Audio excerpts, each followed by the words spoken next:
sa ko na Facebook live ining latest nga track and intensity forecast sang bagyong si Wilma. Bangod nga unang taon no, Negros Island naman ang iyang labian, di ba?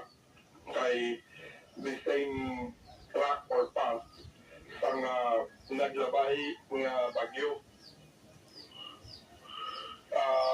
Last time, bali